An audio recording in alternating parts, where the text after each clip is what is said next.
안녕하세요. 스라 정보사연입니다. 기분 좋은 아침 맞이하셨나요?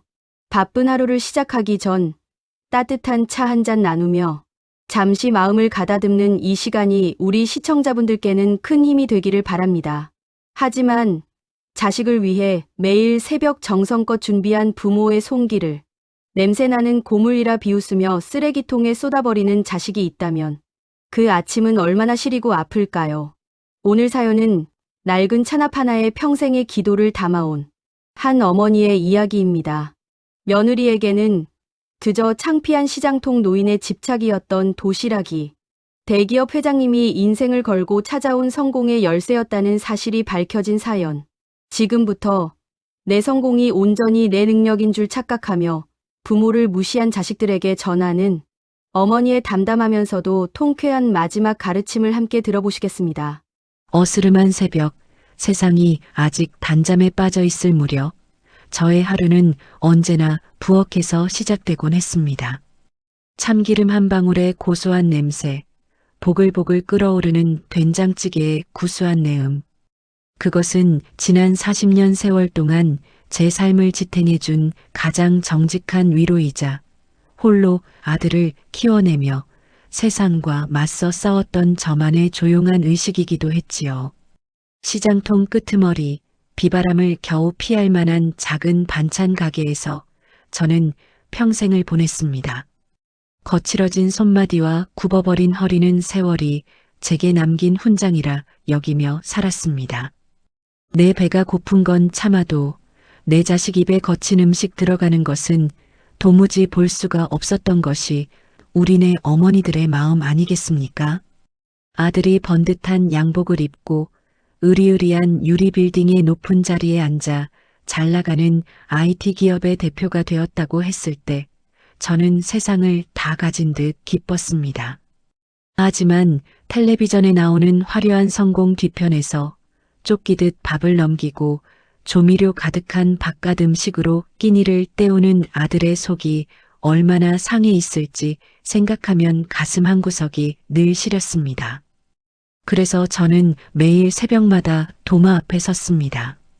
아들이 어릴 적부터 그리도 좋아하던 무생채를 조물조물 무치고 멸치 육수를 깊게 내어 구수한 된장을 풀었지요. 투박하지만 정성이 듬뿍 담긴 반찬들을 반질반질한 낡은 찬압에 꾹꾹 눌러 담고 정갈하게 다려놓은 보자기로 정성껏 매듭을 지었습니다. 그 보자기 안에는 단순히 밥과 반찬만 들어있던 것이 아닙니다. 험한 세상, 내 새끼 다치지 말고 든든히 속을 채워 하루를 거뜬히 이겨내라는 어미의 간절한 기도와 응원이 겹겹이 쌓여 있었지요. 고향의 흙내음 같고 어릴 적 아궁이 앞에서 맡았던 어머니의 품냄새 같은 그 도시락. 그것은 팍팍한 빌딩 숲에서 아들을 지켜줄 유일한 부적이라고 저는 그렇게 믿고 또 믿었습니다. 하지만 제가 지어 올린 정성의 온기는 아들 내외의 으리으리하고 차가운 대리석 집안에서는 갈 곳을 잃고 겉돌기만 했습니다. 언제부턴가 그 집의 공기는 제게 숨막힐 듯 건조하고 서늘하게만 느껴졌지요. 남부러울 것 없이 화려하게 치장한 며느리에게 낡은 보자기에 쌓인 제 도시락은 그저 남편의 세련된 체면을 깎아먹는 골칫거리에 불과했습니다. 어머님, 이 촌스러운 도시락 좀 그만 싸세요.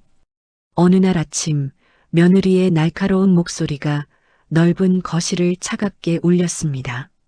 제 손에 들린 도시락을 바라보는 며느리의 눈빛에는 경멸이 가득했지요. 요즘 세상에 누가 이런 촌스러운 보자기 도시락을 들고 다녀요? 아는 사람들이 볼까봐 제가 다 창피해요.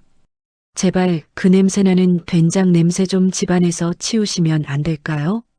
그 말이 귓가를 때리는 순간 저는 마치 발가벗겨진 채 한겨울 거리에 내몰린 듯한 아득함을 느꼈습니다. 며느리에게 아들의 성공은 오로지 아들이 해외 유학을 다녀오고 똑똑해서 이루어낸 그들만의 세련된 훈장이었습니다.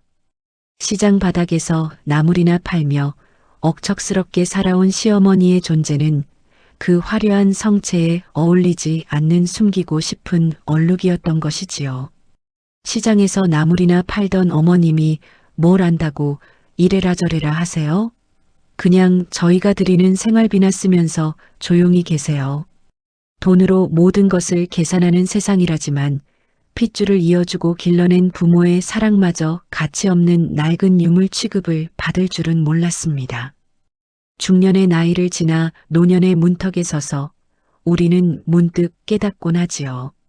평생을 바쳐 쌓아 올린 내 삶의 의미가 자식이라는 이름 앞에서 얼마나 속절없이 무너져 내릴 수 있는지를 말입니다. 고독이라는 것은 혼자 있을 때 찾아오는 것이 아니었습니다. 평생을 품어온 내 자식의 싸늘한 뒷모습을 바라볼 때 뼛속까지 스며드는 한기가 바로 진정한 고독이었습니다. 결국 그날 아침 제 심장과도 같았던 도시락은 참담한 최후를 맞이하고 말았습니다. 며느리는 제가 밤잠을 설치며 다듬은 나물과 정성껏 끓여낸 찌개를 가리키며 음식물 쓰레기 냄새가 난다며 코를 쥐어박았습니다. 그러고는 제 손에서 도시락을 낚아채듯 빼앗아 차가운 싱크대 개수대에 남김없이 쏟아버렸습니다. 붉은 양념이 씻겨 내려가고 구수한 된장 국물이 수채구멍으로 소용돌이치며 사라지는 모습을 저는 그저 넋을 잃고 바라볼 수밖에 없었습니다. 제가 수십 년을 애지중지 아끼며 닦아온 낡은 찬압은 무참히 쓰레기통에 내동댕이 쳐졌습니다. 찬압이 둔탁한 소리를 내며 바닥에 구를 때 제 억척스러웠던 40년 세월도 함께 쓰레기통에 버려지는 듯 했습니다. 철렁 내려앉은 가슴을 부여잡고 저는 본능적으로 아들을 바라보았습니다. 어릴 적 넘어지면 엄마하고 울며 제 품으로 파고들던 그 아이.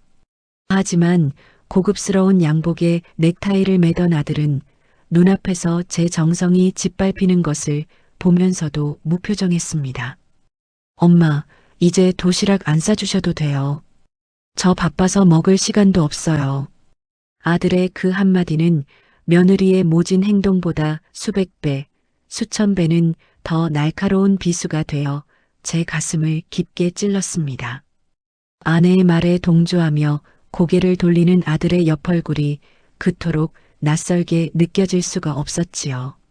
자식 앞에서는 한없이 작아지는 것이 부모의 숙명이라지만 모든 것을 내어주고 텅 빈 껍데기만 남은 부모에게 돌아오는 것이 이토록 차가운 외면일 때 부모는 남몰래 피눈물을 삼킵니다.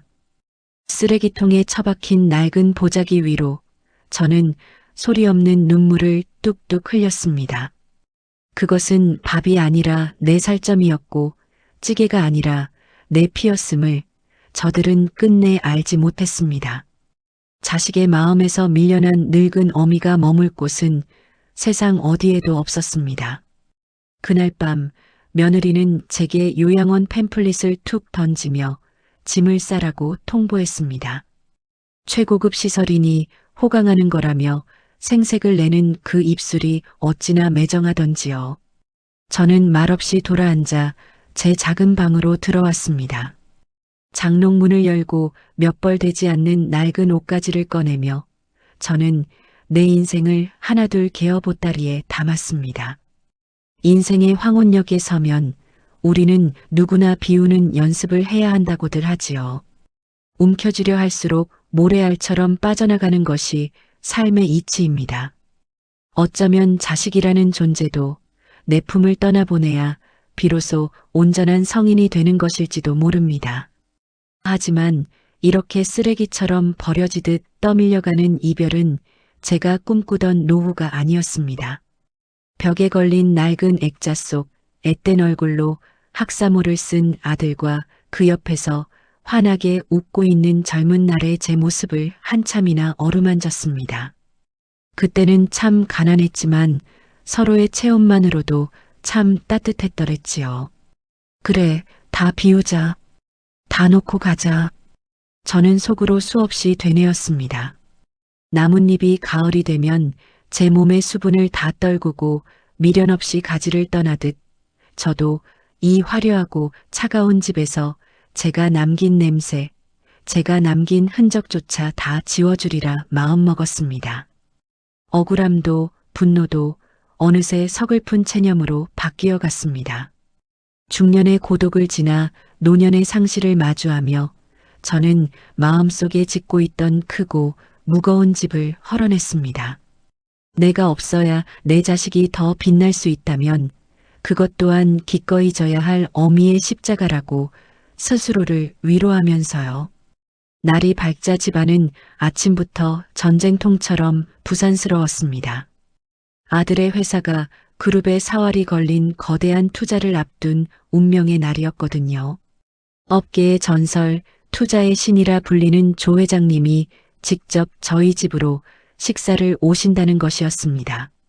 며느리는 최고급 호텔의 케이터링 서비스를 부르고 이름조차 생소한 비싼 와인과 번쩍이는 식기들로 넓은 식탁을 가득 채웠습니다.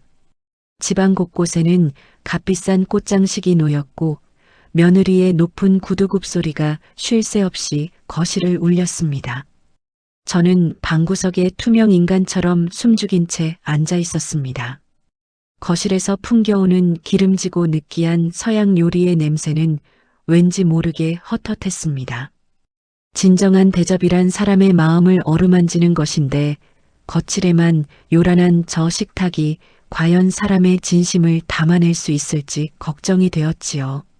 하지만 제게는 더 이상 입을 열 자격조차 주어지지 않았습니다.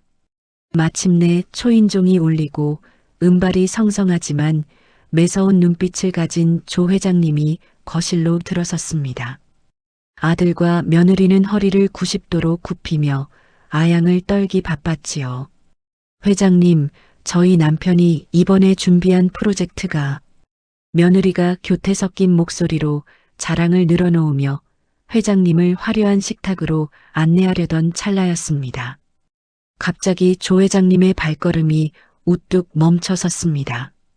그의 시선이 머문 곳은 사내 진미가 차려진 식탁이 아니었습니다. 거실 구석, 어제 쓰레기통에 처박히다 밀려나와 덩그러니 바닥에 떨어져 있던 붉은 얼룩이 묻은 제 낡은 도시락 보자기였습니다. 순간 왁자지껄하던 집안의 공기가 거짓말처럼 얼어붙었습니다. 조 회장님은 믿을 수 없다는 듯 천천히 걸어가 바닥에 떨어진 그 구겨진 보자기를 조심스레 주워들었습니다. 번쩍이는 양복을 입은 대기업 회장이 쓰레기 취급받던 낡은 천 쪼가리를 부여잡고 파리를 떠는 모습에 아들 내외는 사색이 되었습니다. 이 보자기, 이 매드, 혹시 시장통 김씨 아주머니가 싸주신 도시락 아닙니까? 조 회장님의 목소리는 짙은 떨림을 머금고 있었습니다. 그 순간 제 귀를 의심하지 않을 수 없었지요. 시장통 김씨, 그것은 40년 전 제가 시장에서 밥 장사를 하던 시절 불리던 이름이었으니까요. 오늘 제가 그 옛날 잊지 못할 은혜로운 맛을 찾아 여기까지 온 건데 그 정성 어린 도시락은 다 어디 가고 웬 쓰레기 같은 서양 음식들만 널브러져 있습니까? 알고 보니 업계의 대부라 불리는 조 회장님은 40년 전 우리 시장 바닥을 떠돌던 고아 소년이었습니다. 며칠을 굶주려 빗물 고인 바닥에 쓰러져 있던 그 마른 소년의 등짝을 젊은 날에 제가 차마 지나치지 못하고 가게로 끌고 들어왔었지요. 온몸을 녹이라며 장작불을 떼고 가마솥 밑바닥까지 긁어 가장 진한 국밥 한 그릇을 꾹꾹 눌러 담아 먹였습니다. 아가, 세상이 아무리 모질어도 밥심만 있으면 다시 일어설 수 있는 기다. 묵고 살아라. 살아내야 한대이. 그때 제가 무심코 둘러주었던 수건의 매듭 방식, 그리고 제가 평생 고집해온 그 보자기가 바로 지금 회장님 손에 들려있던 것이었습니다.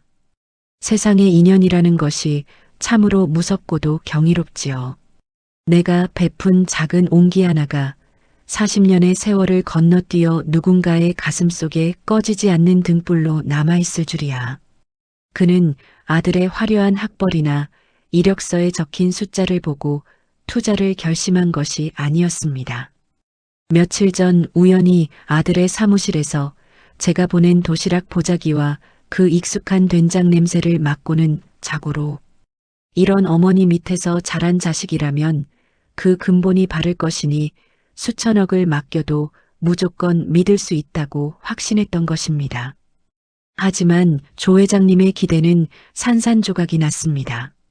제가 정성껏 싸보낸 도시락이 음식물 쓰레기 취급을 받고 제가 요양원으로 쫓겨날 채비를 하고 있다는 사실을 알아챈 회장님의 얼굴은 걷잡을 수 없는 분노로 일그러졌습니다. 이놈들, 천하의 몹쓸 놈들 같으니라고. 조 회장님의 불벼락 같은 호통이 으리으리한 거실을 집어삼킬 듯 울려 퍼졌습니다.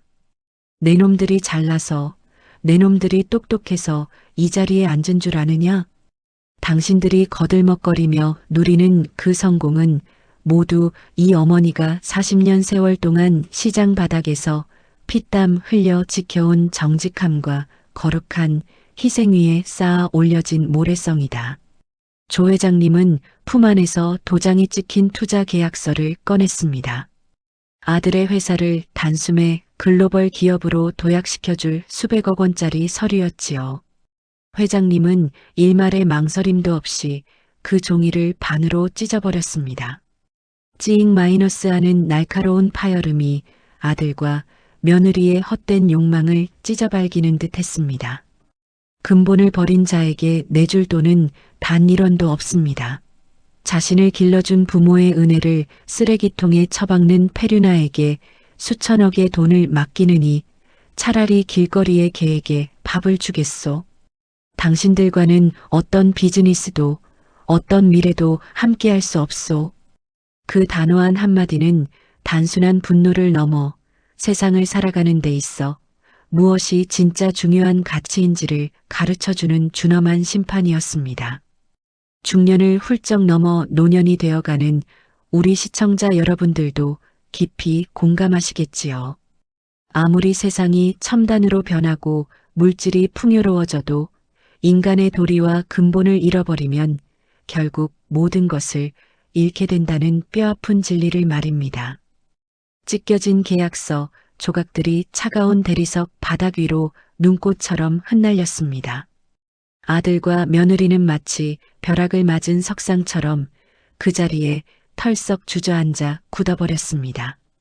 방금 전까지 세상을 다 가진 듯 오만했던 며느리의 화려한 얼굴은 하얗게 질려버렸고 아들은 찢어진 계약서 조각을 주워 담으려 허둥대며 바닥을 기었습니다. 그들이 평생을 바쳐 쫓았던 돈과 명예, 그리고 성공이라는 허울이 얼마나 부질없고 얄팍한 것이었는지 깨닫는 데는 그리 오랜 시간이 걸리지 않았습니다. 자신들이 고물이라 부르며 역겨워했고 음식물 쓰레기라며 하수구에 버렸던 그 소박한 나물. 반찬과 된장찌개가 사실은 수천억 원의 투자를 끌어올 수 있었던 마법의 열쇠였음을 알게 된 순간 그들의 절망은 바닥을 쳤습니다. 저는 열린 방문 틈으로 그 모습을 말없이 지켜보았습니다. 내 배 아파 낳은 자식이 무너지는 모습에 가슴이 찢어질 듯 아팠어야 마땅하겠지만 이상하게도 제 마음은 무풍지대의 호수처럼 고요했습니다. 어쩌면 저는 알고 있었는지도 모릅니다. 저 아이가 언젠가는 이 화려한 모래성에서 한 번쯤은 처절하게 떨어져 보아야 진짜 땅바닥의 온기를 느낄 수 있으리라는 것을요. 모든 것을 잃고 나서야 비로소 소중한 것이 무엇인지 깨닫는 것이 우리네 어리석은 인간의 삶 아니겠습니까? 화려한 샹들리에 아래 바닥에 엎드려 오열하는 아들의 뒷모습을 보며 저는 짐을 싸두었던 낡은 보따리를 조용히 어깨에 맸습니다.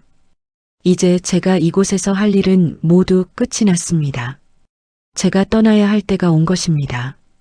저는 그 길로 뒤도 돌아보지 않고 아들의 집을 나왔습니다. 차가운 대리석 바닥을 딛고 살던 제 발은 다시 익숙하고 푸근한 시장 골목의 흙바닥을 밟았습니다. 셔터가 닫혀있던 제 작은 반찬 가게 문을 활짝 열어젖히자 오랜만에 맡아보는 참기름 고소한 냄새와 시끌벅적한 사람 사는 소리가 얼어붙었던 제 심장을 다시 뛰게 만들었습니다. 조 회장님은 제 가게에 든든한 후원자를 자처하셨고 덕분에 가게는 예전보다 훨씬 더 따뜻하고 풍성한 공간으로 거듭났습니다. 얼마 지나지 않아 소문이 들려왔습니다. 투자가 끊긴 아들의 회사는 경영권 위기에 처했고 화려했던 생활도 산산조각이 났다고요. 어느 늦은 오후 가게 문을 닫으려는데 익숙한 실루엣이 보였습니다. 며칠을 앓은 듯 수척해진 아들이었습니다. 아들은 제 가게 앞에 무릎을 꿇고 바닥에 머리를 찌우며 굵은 눈물을 쏟아냈습니다. 엄마, 제가 잘못했어요. 제가 미쳤었어요. 한 번만 용서해 주세요. 부모의 마음이란 참으로 얄궂지요. 그 눈물을 보니 억장이 무너지면서도 한편으로는 제 마음 한구석이 서늘하게 닫혀 있음을 느꼈습니다.